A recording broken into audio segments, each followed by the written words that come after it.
আমাৰ মাজত আছে অসমৰ জনপ্ৰিয় কৌতুক শিল্পী নিৰঞ্জন গগৈ। তেখেতে আপোনালোকক দুটামান কথা হ'ব, হাঁহিৰ খোৰাক যোগাব। হয় হয় গগৈদা, হয় আৰম্ভ কৰক অঁ আপোনাৰ হাঁহিৰ সম্ভাৰ। হাঁহি সম্ভাৰ না মোৰ ইমান দুখ। হয়। চাওক, জ্বলা চাকি নুনুমাই দুখে ৰাতি নোপোৱাই কাক বুলি ক'লে কোনে গাত পাতি ল'ব। ভোম ভোম ভোম ভোম বনৰ জুই আৰু মনৰ জুই জ্বলি আছে। চাওক, ইমান ডাঙৰ জুই একুৱা নুমুৱা নাই হা। মোৰ ছোৱালী মই প্ৰডাকশ্যন কৰিলোঁ, হয়। মই এনে পইচা লৈ দি দিলে গাঁও বনীয়া গৰাকীয়ে আজিলৈকে মোৰ ঘৰলৈ আহিবলৈ নিদিয়ে। ছোৱালী ইমান দুখ লাগিছে, জ্বলা চাকি নুনুমাই দুখে ৰাতি নোপোৱাই কাক বুলি ক'লে কোনে গাত পাতি ল'ব। ভোম ভোম ভোম ভোম বনৰ জুই মনৰ জুই জ্বলি আছে। চাওক, ইমান দুখৰ কাহিনী হা। তেওঁ মোৰ ছোৱালীজনী নি 1 লাখ নি 2 লাখ কৰিলে, এতিয়া আহিবলৈ নিদিয়ে।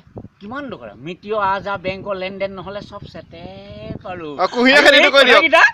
সুপ্ৰিম কোৰ্টৰ মেজিষ্ট্ৰেটো কাটিব নোৱাৰে। মই কুঁহিয়াৰ বাগান খুলিলোঁ সোণাই মেইন টাউনত হা।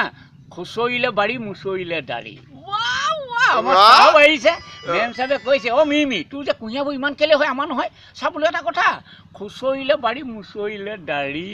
কি মজা ডাইলগ! এই ডাইলগবোৰ চবেই ক'ব নোৱাৰে। ফিলিং মানে গুৰি কটা, ফিচিং মানে আগ কটা, ডেগিং মানে টানি অনা, ট্ৰান্সপৰ্টিং 22 লাখ টকীয়া গাড়ীয়ে ডেলিভাৰী দিবলৈ গৈছোঁ। আইঐ জুডিচিয়েল কোৰ্টৰ মেজিষ্ট্ৰেট এজনক হা। এতিয়া কৈছে হৈ বোলে আমাৰ কুঁহিয়াৰ দামটো কিমান ইমান। মই বোলো চাওক, মাটিডোখৰ দাম মই 1 কোটি টকা, তাত খেতি কৰিছোঁ হা। কিমান দাম মাটিডোখৰ দামী হা। ফিলিং মানে গুৰি কটা, ফিচিং মানে হাক কটা, ডেগিং মানে টানি অনা, ট্ৰান্সপৰ্টিং 22 লাখ টকীয়া গাড়ীয়ে ডেলিভাৰী দিবলৈ গৈছে। আকৌ পুলিচ মেলি সেইটো কওক। এইটো